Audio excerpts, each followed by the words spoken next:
funny. Yeah, you know. Some very sexy fun. Yeah. Can I have autograph? Of course. Your name is? Fukumi. Oh, behave, baby. Yes. Now, your name is? Fukumi. You kiss your mother with that mouth? Fukumi. Like this. Oh, I see. Your name is Fukumi. You want drink?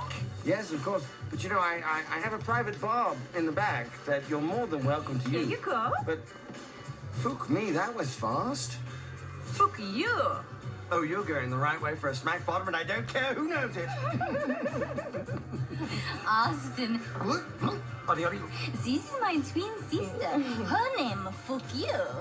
Fuck you. Fuck me. Hello, hello, hello. My name is Madison and welcome back to the Madison channel. I'm so glad that you are here. Today we have a very intense true crime and society video where we are going to be discussing the Asian spa murder case that happened in 2021 in Georgia. We will also be discussing some things surrounding the Stop the Asian Hate campaign. We are also going to be discussing some more nuanced concepts regarding that and regarding solidarity amongst racialized groups in this country. We're going to be talking the model minority myth. We are going to be talking about the hypersexualization and fetishization by white culture of Asian women. And we are going to be discussing why Black and Asian people can't seem to get their solidarity together. So yeah, without further ado, we're going to get into the video. Again, if you like my content, if you like me, if you've been here before, please subscribe to my channel. I would love that. And click that notification bell, as well as like and comment on the video, answer a question, talk to each other. I want to hear your opinions on all of the topics we're going to be discussing in this video today. And if you're new, hi, how are you? My name is Madison. I have a sociology BA from the University of California, Santa Cruz. I am a banana slug, go slugs, and I do true crime content surrounding marginalized communities, as well as commentary, show commentary and reactions, and documentary reactions. So wide breadth of topics on this channel, but fun topics nonetheless. Well, not fun. This one isn't fun, but you know what I mean. Interesting stuff. So without further ado, let's get into the video. Okay, so I guess to start, we need to kind of look at this whole entire situation within the macro context. So this story involves scapegoatism. It involves us versus them mentality. It involves COVID. It involves stereotypes, racialization and sexualization and fetishization of certain communities. It involves Christian white men and the coddling they get from our justice system. It involves our issue with guns in this country and how it seems that it will never ever be addressed. And it just involves globalization and race and politics and all of those things. So I just want to establish that from the gate so that we know that yes, we are going to be discussing the true crime story for which the Asian spa murders actually happened, but we will also be talking about situations that are more nuanced and political that really, to me, set the stage for this situation to happen. Yeah, it's important to set the stage. So we're setting the stage. We're going to be discussing a bunch of different topics with this episode, and I hope you're strapped in. Now, to start, I think it's really important to say this. In America, our politics and our race issues and all of these issues in our country usually get boiled to proximity to whiteness versus proximity to blackness. So it's very much a black versus white thing. And that's how it's always been framed. That's how it continues to be framed, when we know that this country is a melting pot of different types of people, and different communities have come here or were here and interacted with the white community, the European community, in different ways throughout our history that were negative. So we all get stereotyped, racialized, brutalized under the same system of white supremacy. It is not just white supremacy versus black people, it's white supremacy versus anyone who really isn't a white, cisgender, straight male who's Christian. And the quicker we get that through our heads, the easier job we'll have of forming solidarity amongst groups that don't fit those kinds of stereotypes and characteristics.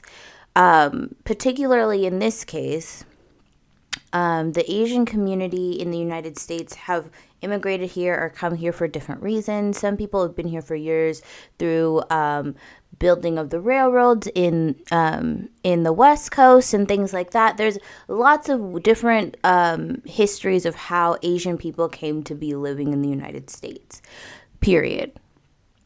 But the issue is the way they're characterized in our society, they are thought to be something called the model minority. So they are used as a measuring stick or a litmus test against all other minority groupings in this country to say, hey, look at them. They're successful, they're thriving, they're fine. Why aren't you like that? Clearly, this system isn't racist if Asians can get through, and all of this type of thing. Now, we're going to get more into the model minority myth in the conclusion of this situation, but I say all this to say we are all oppressed under white supremacy for different reasons.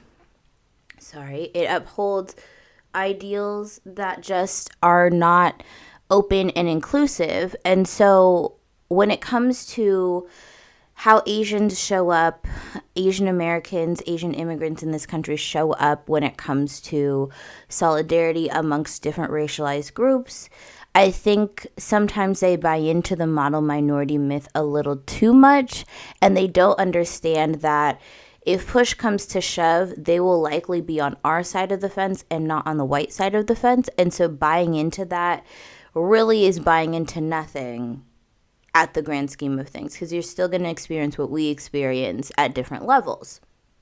Period. So before we get into any of the other things, I just want to say this. Being anti-black is not going to save you. It's never going to work in your favor.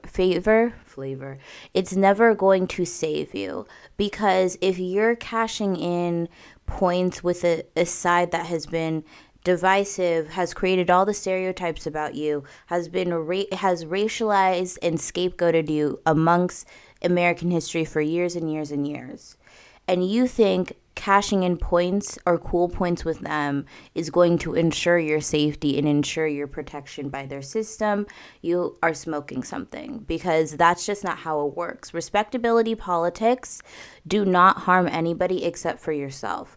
The rules that they place on us to be respectable in their society are arbitrary because they don't even uphold those own rules when it comes to themselves. Period. But also, that doesn't stop someone who doesn't know you from coming up to you and doing something racist. In this case, spreading Asian hate because of the COVID situation, blase squaze. So I think it's important that we kind of stamp that down at the beginning of this episode, because to be frank, in a lot of communities of color, there is a huge sentiment that is anti-black. And in the Asian community specifically, there is a huge anti-black sentiment. And on the flip side, a huge appreciation and praise and culture of celebrating whiteness. So let me just, if you don't like what I gotta say, that's fine. But on this video, we're gonna call a square square, and we're gonna call a spade a spade. There's anti-blackness in Asian cultures, and that affects our relationship with y'all, even though we love y'all. Anyway, moving on. On top of that, just building on top of that fact, again, we're building the foundation for the story, so stick with me. Building on that foundation, what a lot of people don't get, and immigrants too, because there's still a separation between African immigrants and African Americans. People look at African Americans in a very particular way, including West Indians, Africans, Asians, anyone who really immigrates here. We're always deemed as the bad guy. We're loud, we're violent, we're all of the stereotypes that white people say we are to these immigrant populations, and they buy into that, right? But what I want people to remember when it comes to this is a lot of your family wouldn't have been here had it not been for African Americans fighting for civil rights. Mic drop. Period. Point blank and simple. Okay? Because before, there's lots of restrictions about who was allowed in, who was allowed to immigrate to the United States, and why, and for what purpose, and for how long. And once the civil rights movement started and civil rights laws were put into place in the 60s, we got an influx and an opening of a funnel of people from not predominantly European countries being able to make a life here, move here, start a business here, build a family here for a better life, and take part in that American dream. So the reason why a lot of people immigrated here who are brown, who look down on African Americans, was because of the work, the pain, the jailing, the violence, the screaming, the loudness for equal rights that African Americans put in that were really never, coined with or credited with, because those laws and pushing for those laws and pushing for everybody and not just ourselves allowed a rippling effect for things like immigration to open up, for things like working and hiring to open up, allowed other movements to be inspired by like the gay rights movement and the women's rights movement and all of these things. So we don't really get credited for the big boulder that we threw into the pond that created this ripple effect, but a lot of the reason why your families or your parents or you were allowed to come into American soil and build a life was literally directly having to do with the work African Americans put in, not just for ourselves, but for everybody else. So remember that before you think about even being anti-Black, especially on this page. All right? So in this episode, like I said, we're going to be going through different topics. We're going to go through a lot of nuanced conversation, and we are going to center that with the story of the Asian spa murders that happened in Georgia, which was essentially like a spree killing type thing, a mass shooting event, again, in the United States that happens all the time. We're also going to discuss how that kind of thing can happen in a country like America. So what kind of primed the well for this to be able to be acceptable behavior or an acceptable response, and discussing some of the violence that Asian people were facing on a day-to-day due to the response to COVID and Trump's racialization of COVID.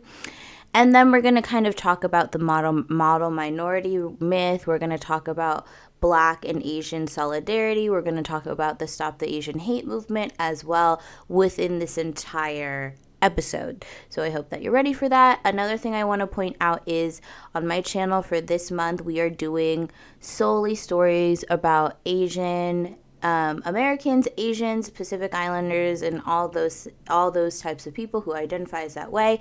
So I did an episode on Agent Orange, a True Crime in Society episode on Agent Orange, and I did a documentary reaction to a documentary about Agent Orange. And I'm doing a show or a YouTube show reaction to the channel Jubilee, and they did something that they like to call is it called Middle Ground? It's either called Middle Ground, or I think it's called Middle Ground, where they discuss solidarity amongst Asians and Black people in the United States and what that looks like and what that hasn't looked like, and why there's so much anti-Blackness in the Asian community. So we're going to do all of that for this month. And I just wanted to warn you about what to look forward to, but it all relates together. We're all talking about stuff, and I wanted to highlight this community on their month, so I'm really excited to be doing that. But without further ado, let's get into the story of the Asian spa murders and what happened to all of those lovely, amazing women. Let's go. On March 16th, 2021, yet another American mass shooting event occurred. This occurred at 3 different massage parlors that were owned and operated by Asian people in the Georgia area, in the state of Georgia, where 8 people were killed. 6 of them were Asian women who were the masseuses. 2 of them were patrons of the massage parlors, respectively, and 1 person was just wounded severely. Okay, so this is how we're starting off the story. I remember this day very clearly, and it's one of those things when you live in a country like America that I think a lot of international people don't necessarily understand. It's the fact that we live days like that day, March 16th, 2021, happen so often, happen multiple times a year, that for your sanity sometimes you have to just sit down and understand that, you know, there's going to be another one another day. We're never going to do anything to fix this issue when it comes to guns in this country, that with anything meaningful. And it's just a sad, cynical reality to exist in this place, that I could be going to the mall, I could be going to the movies, and that could be the last movie I see, purely because someone, typically a white male who has access to guns, feels the need to ruin everyone else's life instead of just taking their own. Sad but true. So again, I remember this day clearly. I remember being shocked and disgusted, but not surprised, because this stuff happens. I remember there was one summer where literally three shootings happened in a day or a weekend, and one happened in Gilroy, California. And my ex, she was a really sweet roommate, but a roommate that I went to college with, her niece was killed in the shooting. So, yeah, I just know that it's a matter of time before I'm around or in a situation like this, because the way that people are in this country and the way our country is slow to respond to this issue, it is what it is, and it's so sad and it's so jaded, but it's the truth. So yeah, it was just another day in America, to be frank, and it was a shocking day, but just another day nonetheless. Wong is under arrest, charged with murdering 8 people in what is now the deadliest mass shooting here in more than a year and a half. 6 of the victims who died were Asian women, a chilling detail leaving many in the Asian American community worried that the shootings could be the latest in a disturbing string of hate crimes, falsely blaming Asian Americans for the pandemic. Well, tonight, police say it is still too early to rule out that possibility, but they say the suspect is talking and even admitted he would have continued his killing spree if he had. So the thing that made this particular mass shooting a little bit more unique was the fact that it targeted businesses owned and operated by Asian people, particularly Asian women. And a lot of people connected the dots. And I think that's the main thing. A lot of people, there had already been talk, as a pandemic at this time was still raging. It was still a huge issue. It was still a big deal.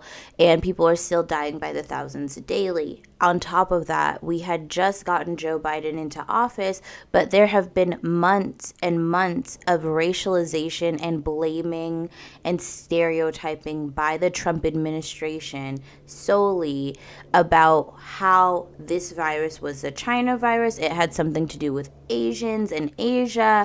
And so the country was at a very chaotic point, and a lot of that chaos was pointed towards the Asian community. By announcing some important developments in our war against the Chinese virus. Why do you keep calling this the Chinese virus? There are reports of dozens of incidents of bias against Chinese Americans in this country. Your own aide, Secretary Azar, says he does not use this term. He says ethnicity does not cause the virus. Why do you keep using this? A lot of people say it's racist. It's not racist at all, no, not at all. It comes from China. That's why. Comes from China. I want to be accurate. Yeah, please, John. Please. I have great love for all of the people from our country. But as you know, China tried to say at one point, maybe they stopped now, that it was caused by American soldiers. That can't happen. It's not going to happen, not as long as I'm president. It comes from China. We have to help everybody. It was nobody's fault. This happened. I mean, some people could say it was somebody's fault, actually. But it was nobody's fault. I think we're doing a really good job. We started off with a termination of the border, the people coming in from China, where this all started. That meant I took it very seriously. Talking about China, you've been very clear about who you think is to blame or where the origin to blame for this virus is. Not think. No. I don't think. I know where it came from. I don't know if you'd say China's to blame. Certainly we didn't get an early run on it. It would have been helpful if we knew about it earlier. But it comes from China.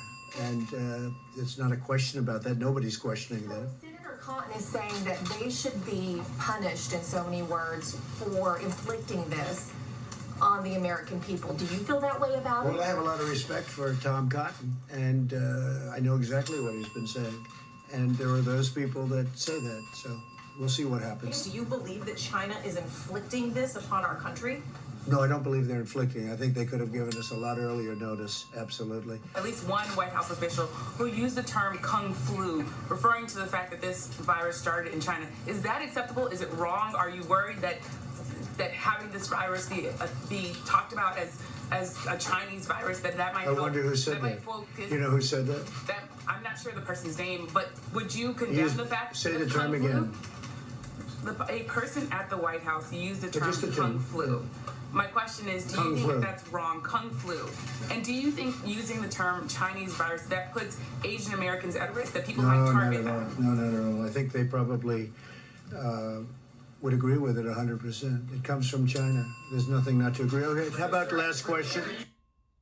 So when details started to come out about this shooting, and we heard, okay, he only targeted owned and operated massage parlors by Asian people, and we're in the middle of COVID, this is a white male, a lot of dots started to connect. And I think multiple things can be true. I think, in his confession, he talked about how he saw these massage parlors as temptation for his sexual desires, and he was an evangelical Christian man, which is a conversation for another day. But he kind of zoned in on these massage parlors as being the root of evil in terms of why he wasn't doing the Christianly thing, and decided to zone in on that. But I think what people don't understand sociologically is that concepts about groups of people being up for attack and up for grabs are sociologically implanted through our consciousness as we exist in a society. Right? Our viewpoints, if we don't check them, often reflect the society for which we're in. So for this guy to have this extreme rage to the point that he's, one, not only murdering people just aimlessly for no reason, but two, ruining his own life and his own future. You have to understand that these people and people who were alive during this time, who were aware during this time, were existing in a very specific PR spin that was happening directly from the president's office himself. Okay? Donald Trump holds a lot of power in this country, whether he's president or not. He has a lot of influence in this country, and we all know his fans are extremely rabid, and they eat up every word he has to say. Okay, so when he started calling this the China virus, the Kung Flu, all of these kind of colloquialisms that kind of pointed towards Asians being the cause for this happening, especially because this pandemic was once in a century, extremely devastating. People were losing their jobs, people were dying, the whole families were being wiped out. And totally pointing a through line and blame directly to China, especially in March when we had already became the huge epicenter for the pandemic and have remained that for most of the pandemic. At this point, the virus had already been here for months and months and months, and he was still trying to shift the blame directly to Asian people, Asian Americans, Chinese people directly. So putting that all together in context, right? We have a man who's clearly unstable. He's probably a very mediocre white man, which is, who they tend to be in these situations. Probably above average white men. And he has access to a gun that he likes and uses, so you can deduce where his political stances lie. And so for him to jump to the conclusion of, I need to go to these places and murder these people are bad people, these people are the reason why I'm having trouble keeping my evangelical, very tight-lipped sexuality in line. He's been socialized to believe that Asian Americans, Asian people in general in this country were bad. And on top of that, due to all the COVID chaos, even worse. So to jump to that conclusion, one can only assume that it had something to do with how all Asian people in this country at this time were being characterized and demonized because of their perceived proximity to why COVID was devastating this country. From the president. So I'm just going to quickly insert myself here really quick just to say a few things, because a lot of people like to make excuses for people like Donald Trump, and that's part of the problem. And that's what we mean when we say the system is made for people like him, right? It's the people who are willing to accept things as a joke, belittle different comments, belittle different policies and actions, and not take things as seriously and as dire as they are, that prime the way and allow men like him to have as much power as possible and ruin as many lives as possible, right? So I've always been of the belief that the small inklings of things being wrong societally usually start to pave the way for things to be okay or acceptable that would normally not be such. Let's get into it. I am a black woman, quite obviously. I am 26 years old by the time that I'm filming this. And as soon as Donald Trump started his campaign in 2015, I knew with 1,000,000,000% certainty that this was the worst choice that anyone could ever make. I knew that he was a terrible person, and I knew that through the words that he said, that people shrugged off and didn't think were that big of a deal. On both sides. People on his side like to justify his jokes about Mexicans coming across the border, being rapists and criminals and all of that. Mexico sends its people. They're not sending their best. They're not sending you. They're not sending you. They're sending people that have lots of problems, and they're bringing those problems with us. They're bringing drugs. They're bringing crime. They're rapists. And some, I assume, are good.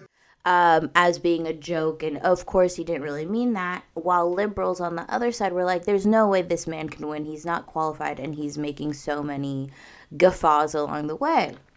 So people belittled his behavior, and it came with real material consequences to people of color. So him saying that, and then immediately having people be like, oh, it was a joke, or he's so crazy, he would say that, but also there's no way he could be president, right? All of that mentality, without looking at it for what it was, and as a black woman, I am in tune naturally, and as a sociology bitch, I'm in tune even more.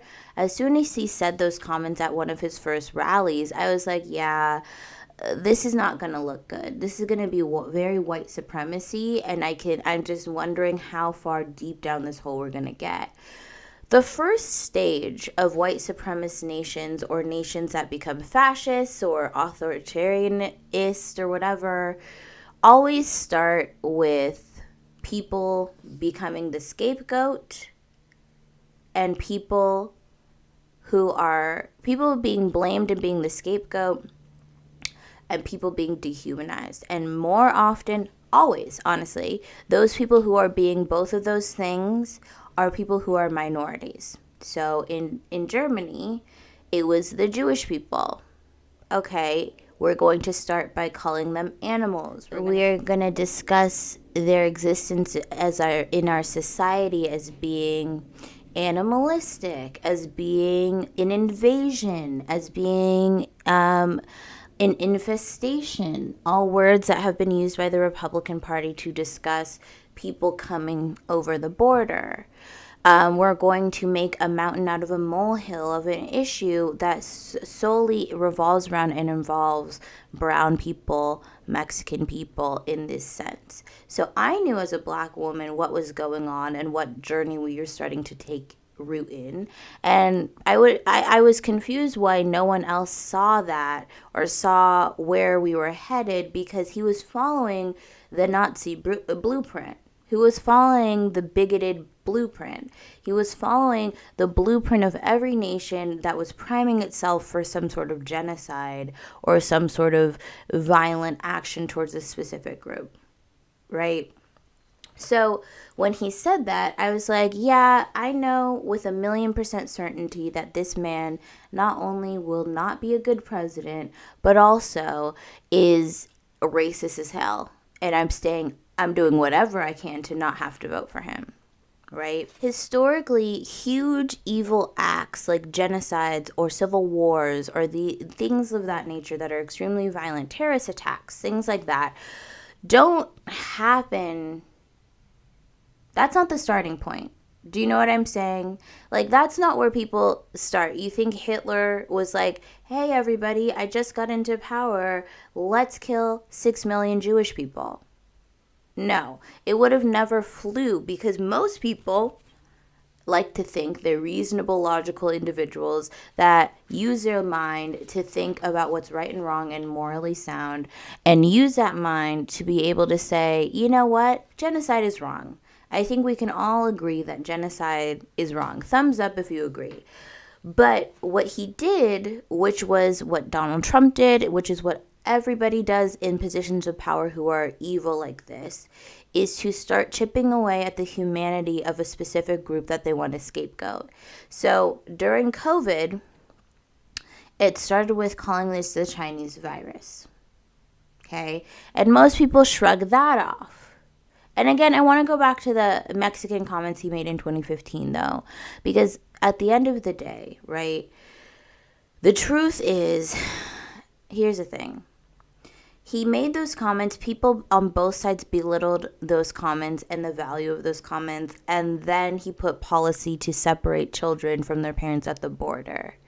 And then we had these people being put in cages. We had women having their uteruses taken out against their will and being sterilized against their will at these ICE facilities. So don't tell me that words are just jokes or don't really mean anything. There's a direct line, right, from those words in 2015 to policy targeting this individual group of individuals that harmed them and affected their lives forever. Period. Okay?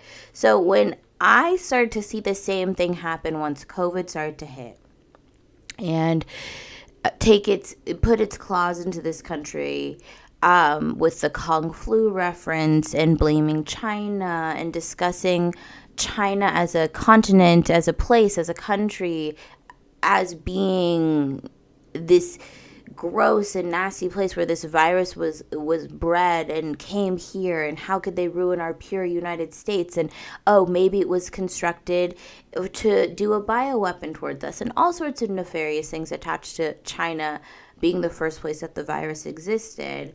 I knew soon after violence would ensue, especially considering Trump's demographic of people who follow him.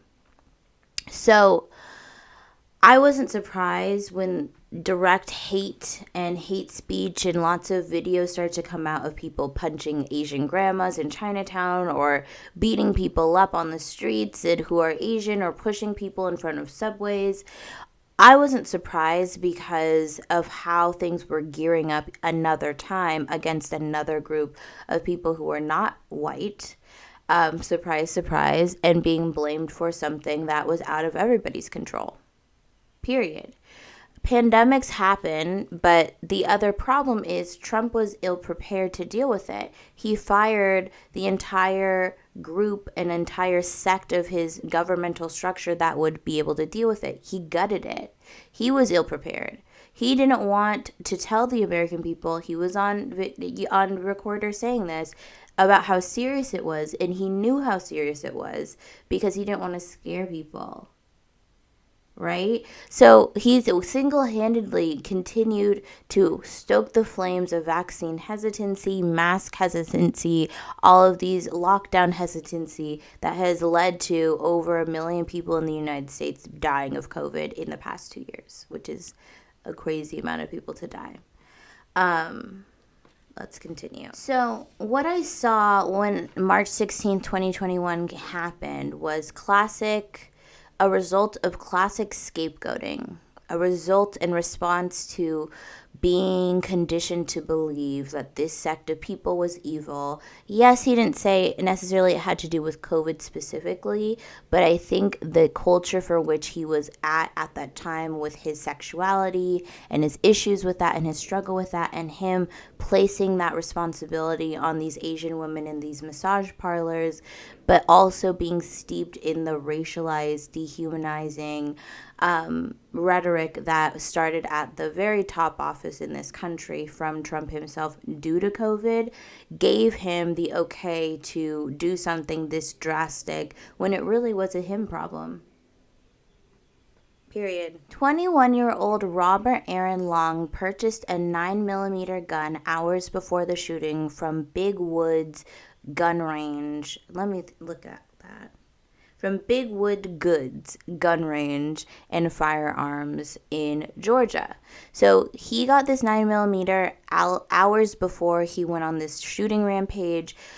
Again, in many states in America, there's no wait time to purchase a gun, so he was able to purchase a gun, purchasing ammunition in the same day, hours before he went to do what he thought he had to do. Now, in his own words, because of course he was apprehended alive,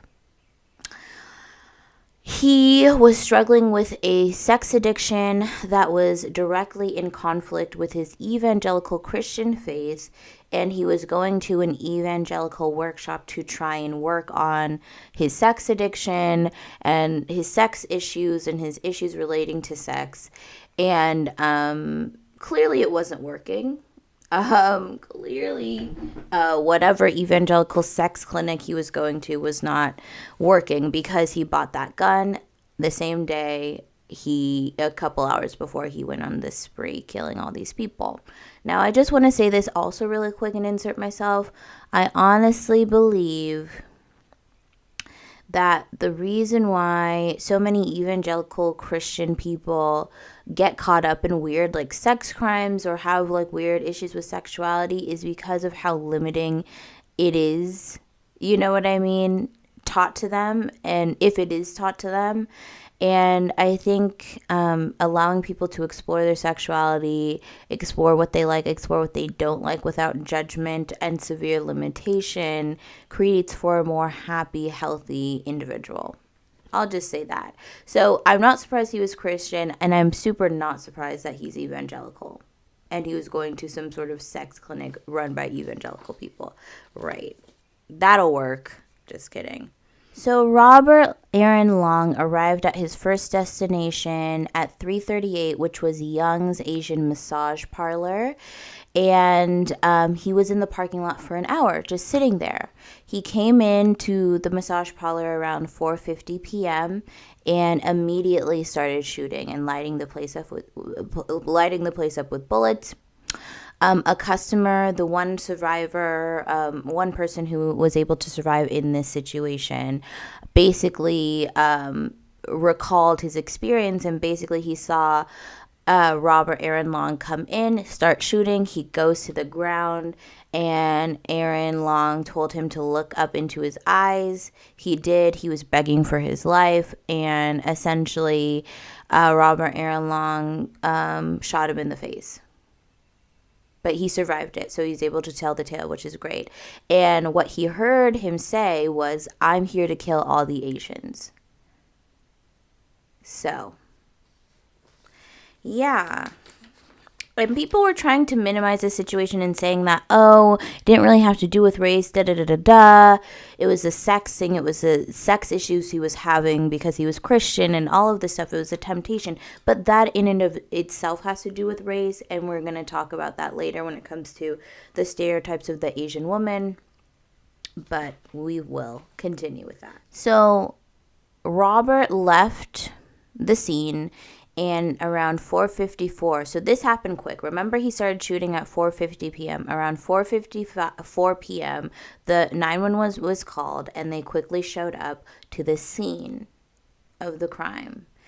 And what they saw there was disturbing. Inside, the police found 2 people fatally shot and 3 people critically wounded throughout the massage parlor in the different rooms, and 2 of those people who were critically wounded ended up dying in the hospital hours later.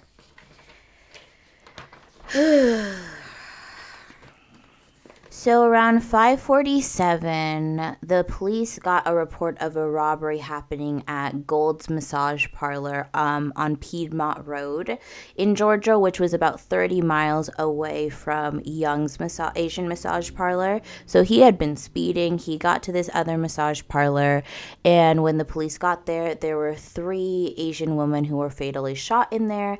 And while they were there, they got a beep on their, cop thing, and they were notified that there was another shooting or attempted shooting or what have you at the aromatherapy spa across the street from where they were at.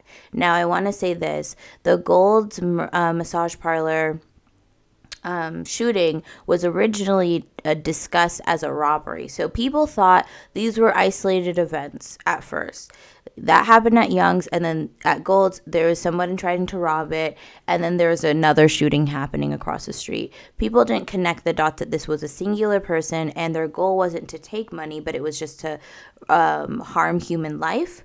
So it wasn't until this third one that police were starting to be like, okay, this is seeming like we're a part of a pattern right now. We keep going to these Asian-owned spas in Georgia, and there are shootings. It doesn't seem like he was robbing anything. It seems like he just wants to kill people. So this is where things kind of start to appear that very obviously something really deep, dark, and disturbing is happening in this area of Georgia, targeting Asian-owned businesses and ran massage parlors. So there were some survivors at the Gold's Massage Parlor. As soon as they heard the gunshots, they dropped low and went into the break room and barricaded the door. All of them had some sort of gunshot wound, but none of them were fatal, and none of them had serious, long-term effects due to that after that. And they also heard Robert Long say, "I want to kill all Asians." While he was in there shooting, he had locked the front door and the back door, and they were barricaded themselves in the break room waiting until police came. So after the first shooting at Young's Asian Massage Parlor, the police released the footage from the parking lot, which had Robert Long's car in the shot as well as him. And his parents actually called the police and said, "We think that's our son." And they called in, and while these other 2 shootings were going down, his parents were already being interviewed by the police, identifying him, identifying his car, and all of these things. So while he was committing those other 2 shootings at those other 2 places, his parents had already turned him in. They had shown them all the surveillances of the 2 other shootings while they were still under custody, and he was completely identified by his parents at all 3 locations. His car was identified at all 3 locations by around 8:30 p.m. that night.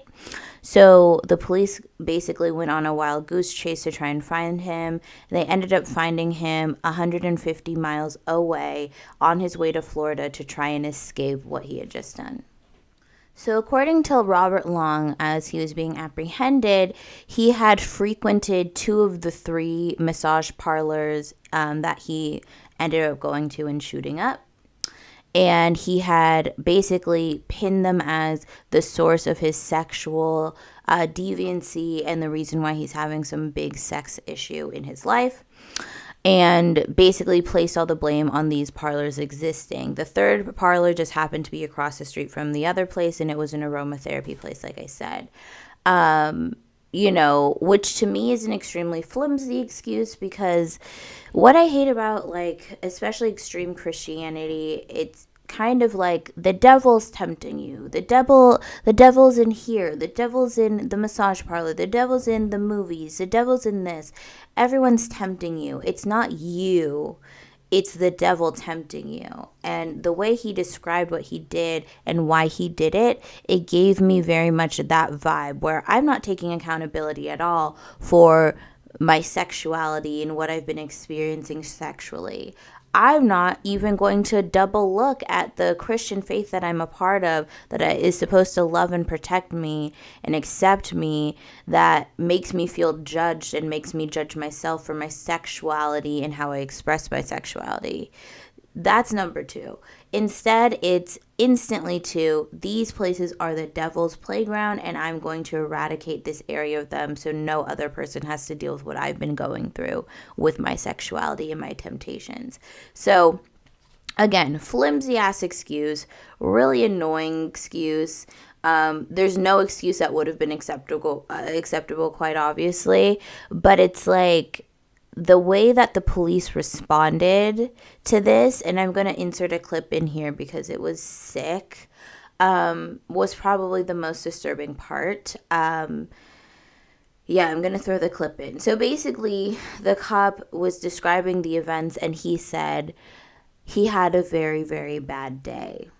I spoke with investigators. They interviewed him this morning, and they got that impression that, yes, he understood the gravity of it, and he was pretty much fed up and kind of at the end of his rope, and yesterday was a really bad day for him, and this is what he did. Remorseful?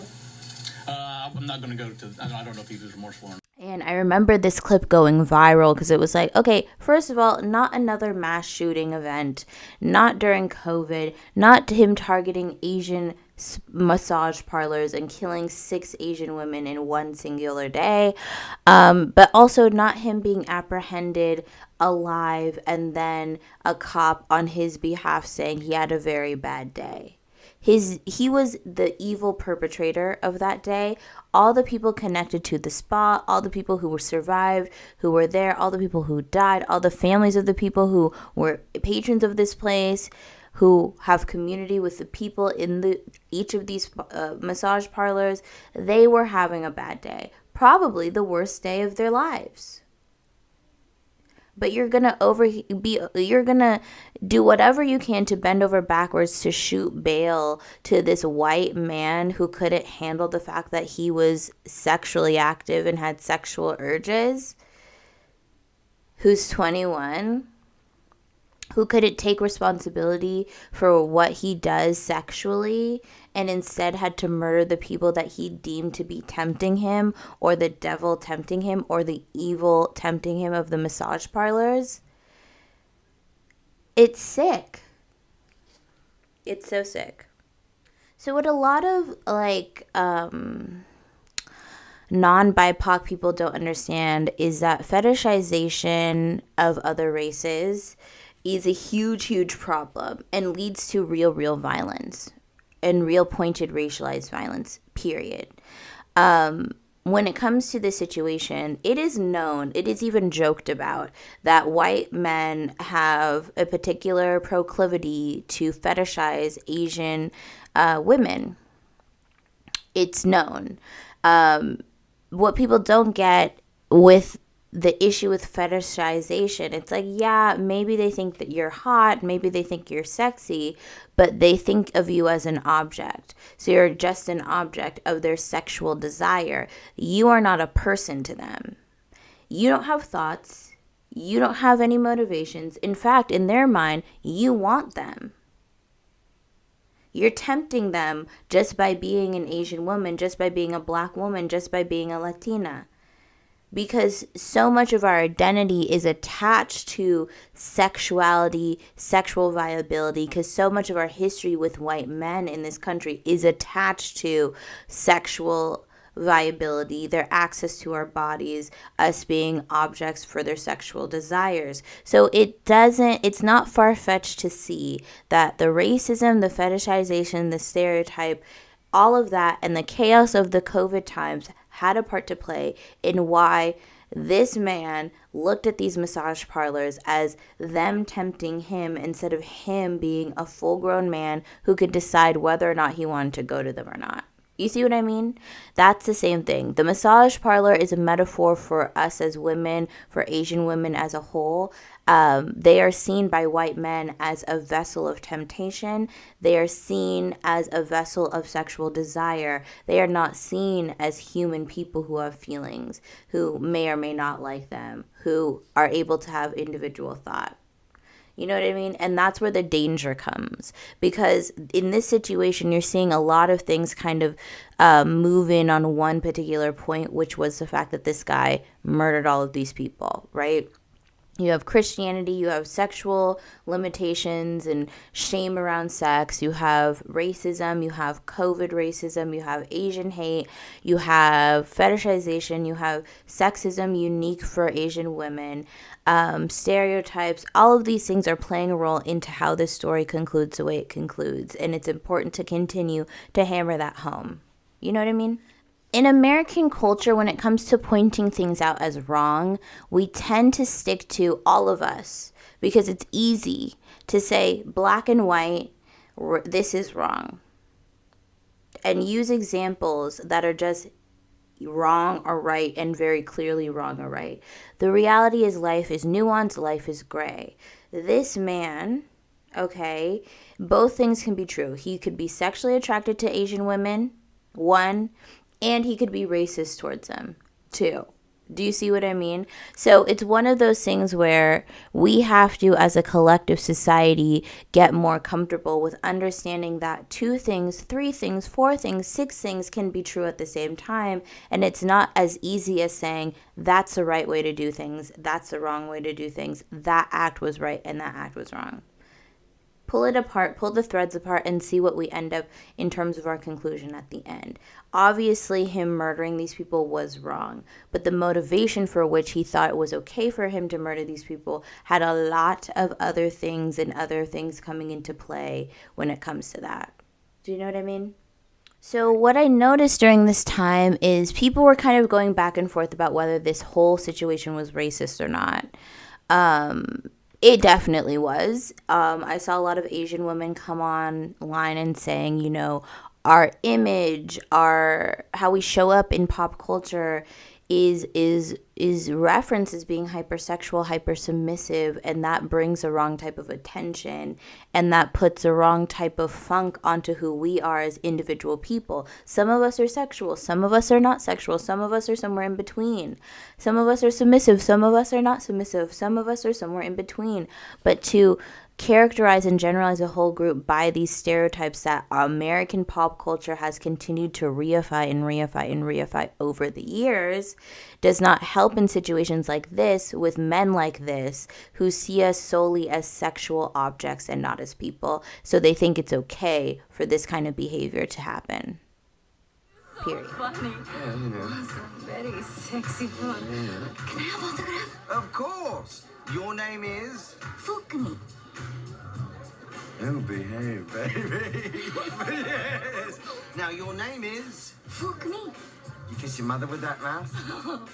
Fukmi. Like this. Oh, I see.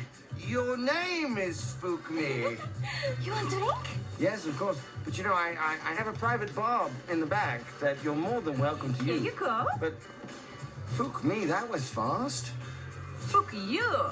Oh, you're going the right way for a smack bottom, and I don't care who knows it. Austin. Buddy, This is my twin sister. Her name, Fuck you. Fuck you. Fuck me. See?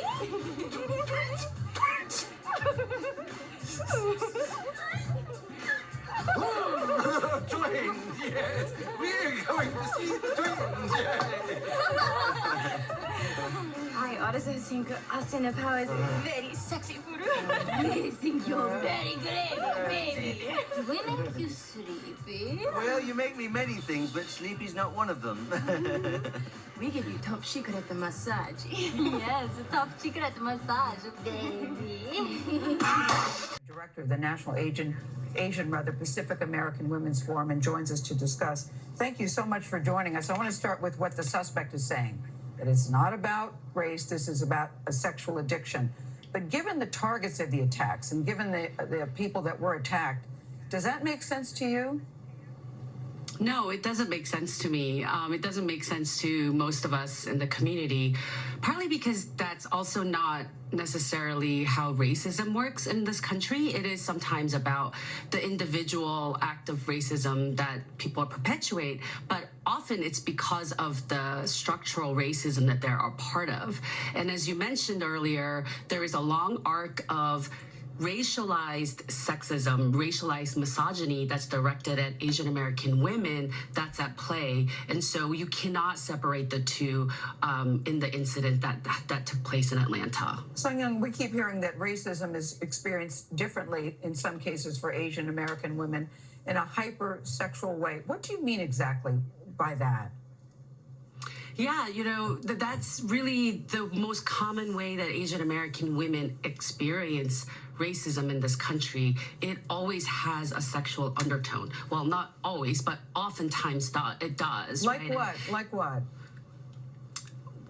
Like, so for example, when I experience public harassment around COVID, it's not just about me being Asian, it's also about me being a woman, right?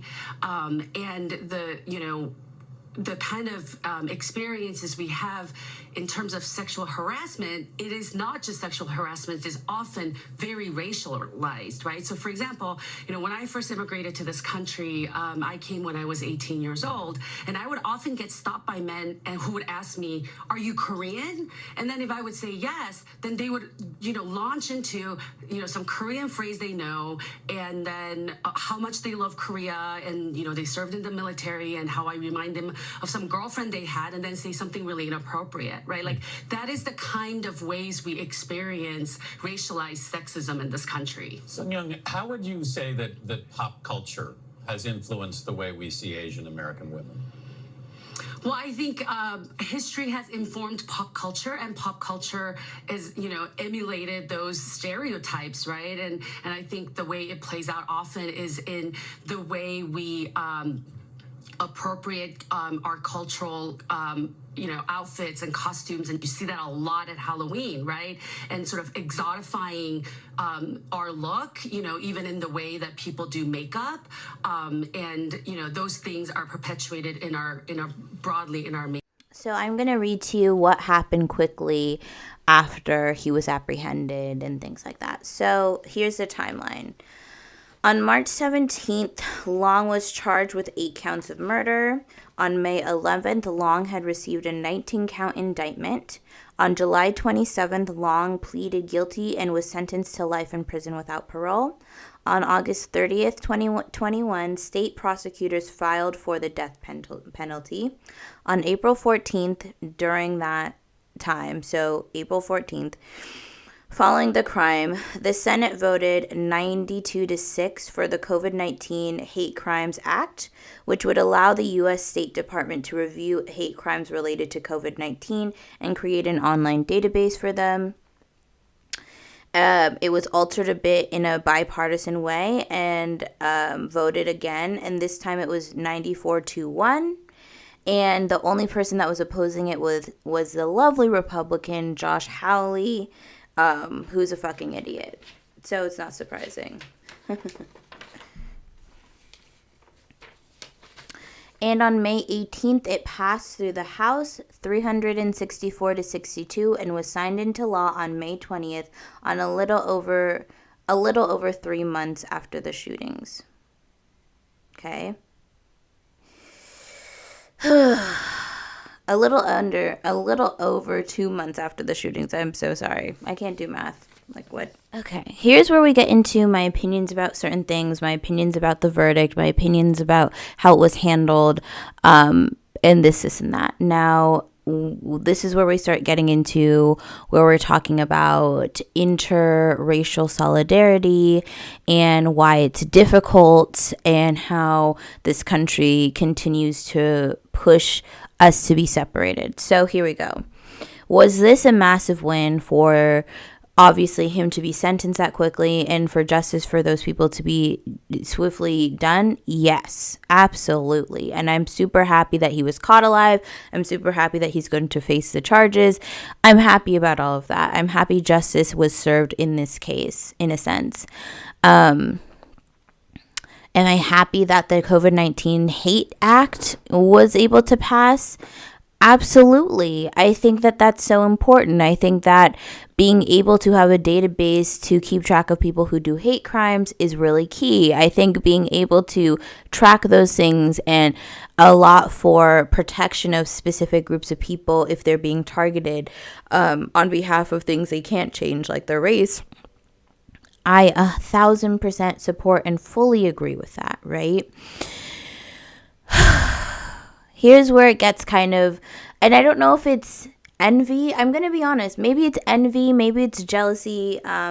Maybe it's hurt. And maybe it's a combination of all three combined with disappointment. But this, again, is where the model minority myth starts to rear its head. We have been fighting as Black people for over 100 years to get an anti-lynching bill passed in the United States, and it just passed months before, a couple months before, maybe even a month before I'm filming this video.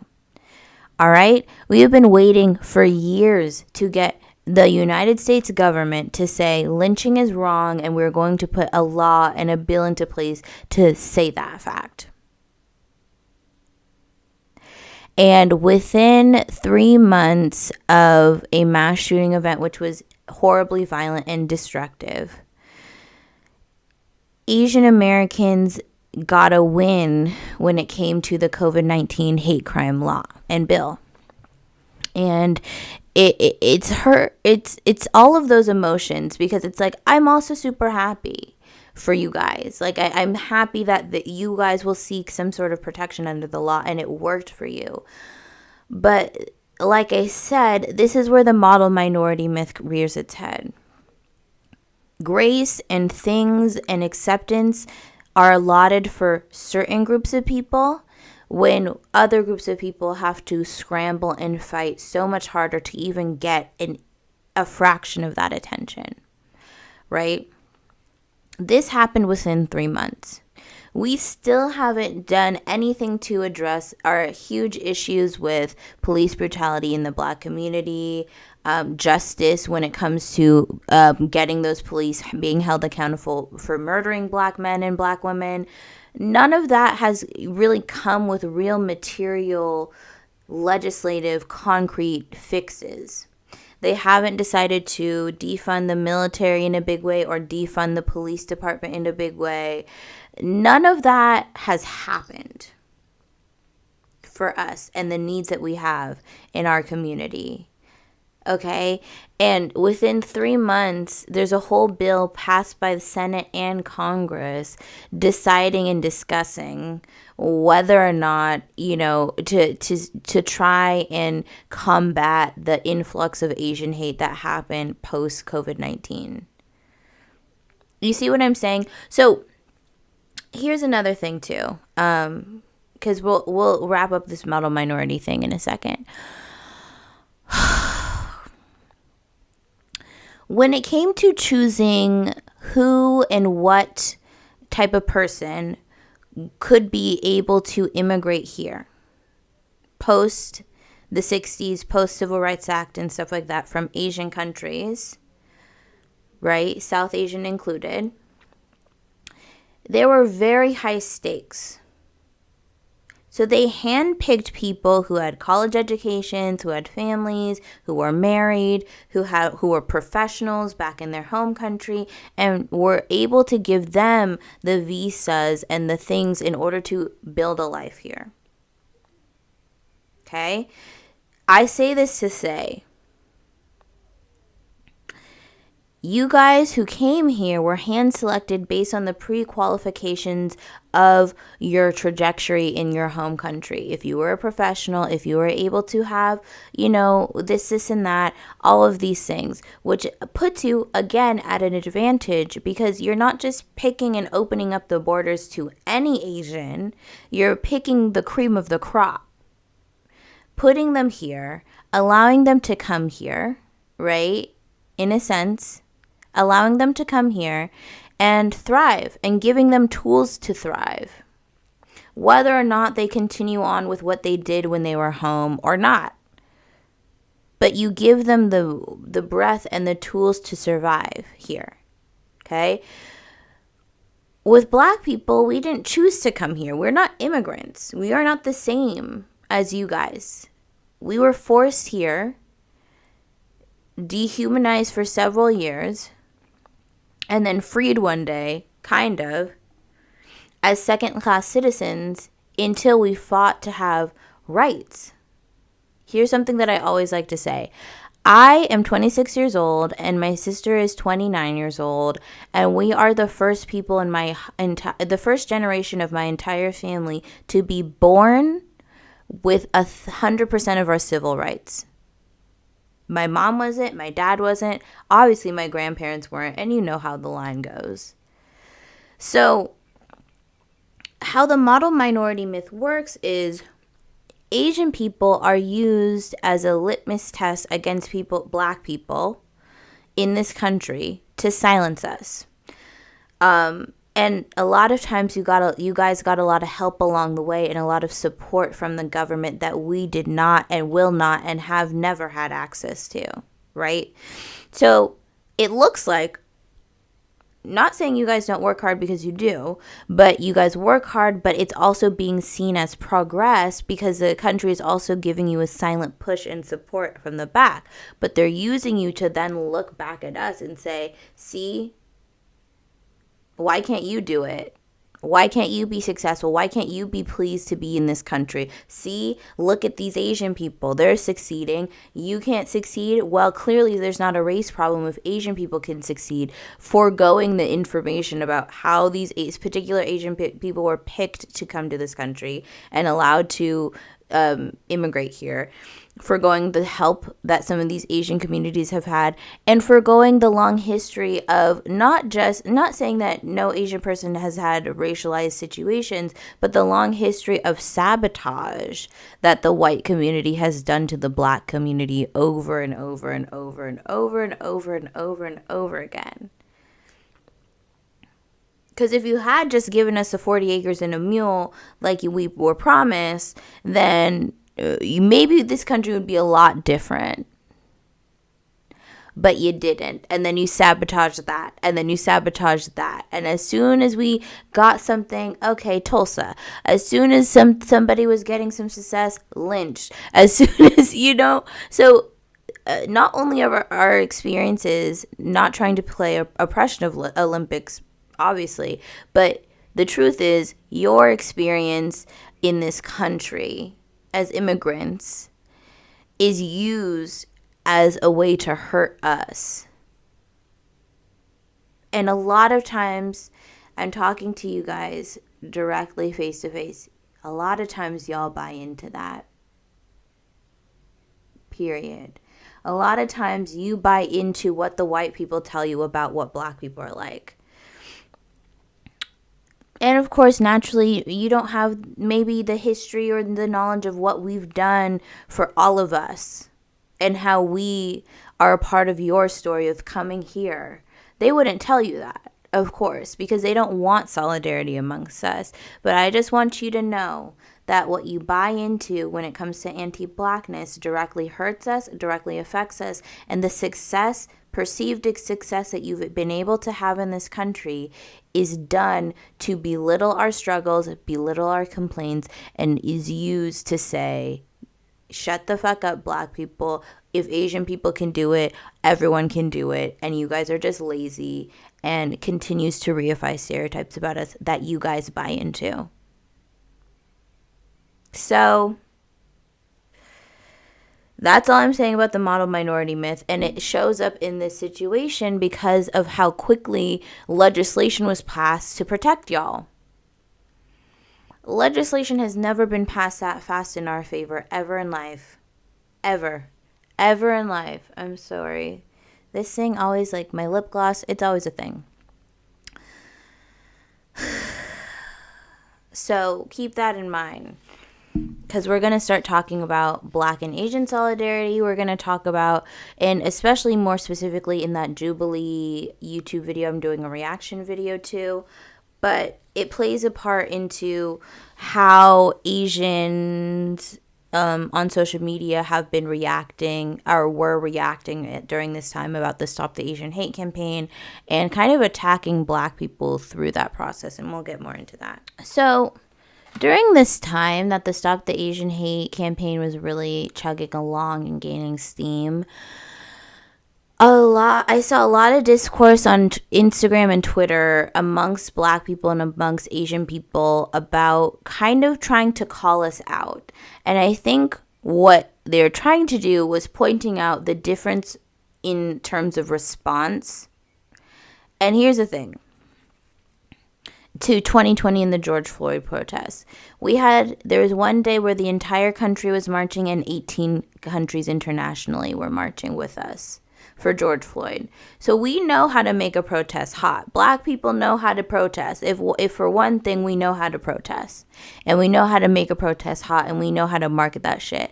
Will it lead anywhere? Will legislation be attached to that? No. They'll do dumb things like paint streets Black Lives Matter road, but they won't put in a legislation to handle police militarization or anything like that. So that's the flip side.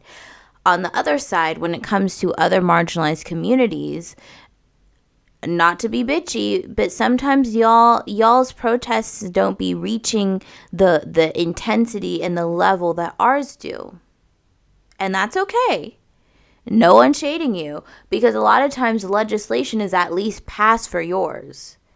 So, in terms of the Stop the Asian Hate campaign, there's a lot of criticism, comparing the level of support that Black Lives Matter got versus Stop the Asian Hate. But you guys actually got the law. We didn't get shit. So, who really was more successful? Do you know what I mean? But a lot of the discourse was targeted at Black people, like, well, you guys went up for your thing. Why aren't you going up for our thing? And I'm going to say this as kind and as sweet and as loving as possible. Until y'all handle that anti-Blackness that runs rampant in your communities, don't ask us to bend over backwards for you. And even then, we still were talking about it, sharing it amongst our own group, sharing resources, donating to mutual aid funds for your protest. We still support. But the reason why there's a difference when it's Black Lives Matter and other groups is because we actively have decided to take a back seat when it comes to other POC problems and allow you to take the lead.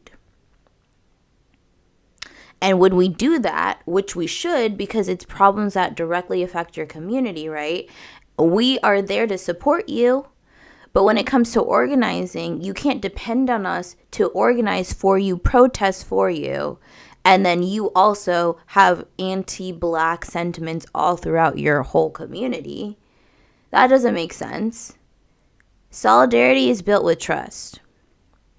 Okay? Solidarity is built with a relationship that's symbiotic, right? We support from the sidelines when it comes to other POC, because so often we're also hated in your communities by your elders, by other people too.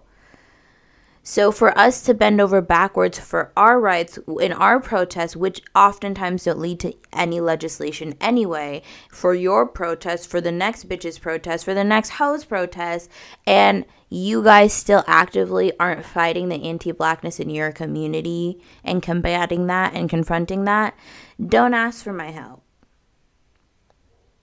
Because think about what you're asking. You're asking a lot. You're asking us to be a slave to social justice, no matter what. When in actuality, what we're doing is allowing you to take control of your own movement. And you guys don't see it that way because you see the difference in media coverage. You see the difference in rapture and support when it comes to things that have to do with Black lives. But you guys get the legislation. Do you see? So there's a lot of tension between Black people and communities of color because we chose to fight for all people in the civil rights movement. We could have just said Blacks only, but we opened it up to every fucking person. We opened it up to all types of people. And fought for everybody. But nobody really is fighting for us for real.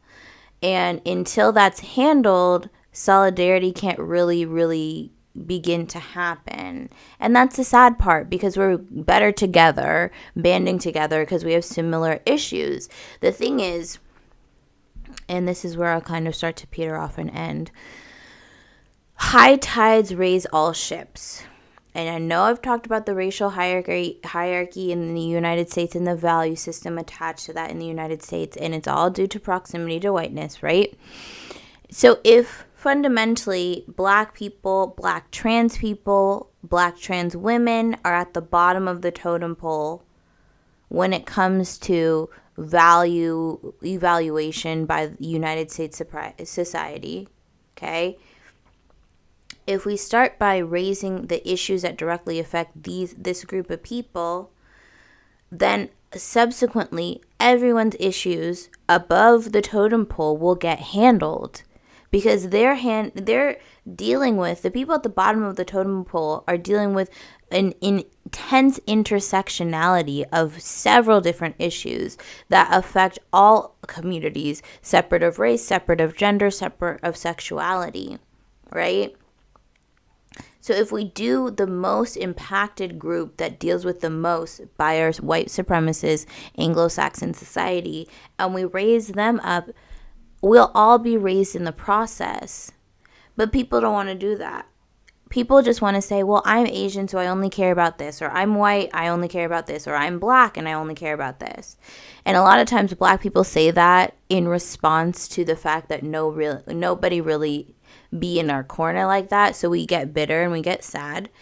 But it's important to understand that we're stronger together than separate, and notice and pay attention to how rampant anti-Black sentiments are in your POC culture, and maybe take a step to think as to why maybe there's tension between our groups if that's how your elders or people in your culture talk about Black people, right? So again, like I said, in conclusion, this was a video that had a lot of moving parts. This had a lot of different topics to it. This had a lot of different things attached to it, I must say. The Asian spa murders were something that it really struck me when it happened, and it disgusted me, and I knew immediately that I needed to make a true crime video about it. But attached to that situation was so much politics and so many things that I thought was important to bring up, especially in Asian American and Pacific Islander History Month. So I'm happy that I was able to talk about that. Again, if you want to see me react to the Jubilee channel's episode of Middle Ground on Black versus Asian people in solidarity, I will be doing that, I think, either next week or the week after. So stay tuned for that. If you haven't checked out my other videos involving stories about Asian or Pacific Islanders, for this month, I did a True Crime and Society video on Agent Orange. I watched an Agent Orange documentary, and yeah, all I have to say is Black Lives Matter and Free Palestine until it's backwards, and I love you guys very much. Kiss, kiss, hug, hug.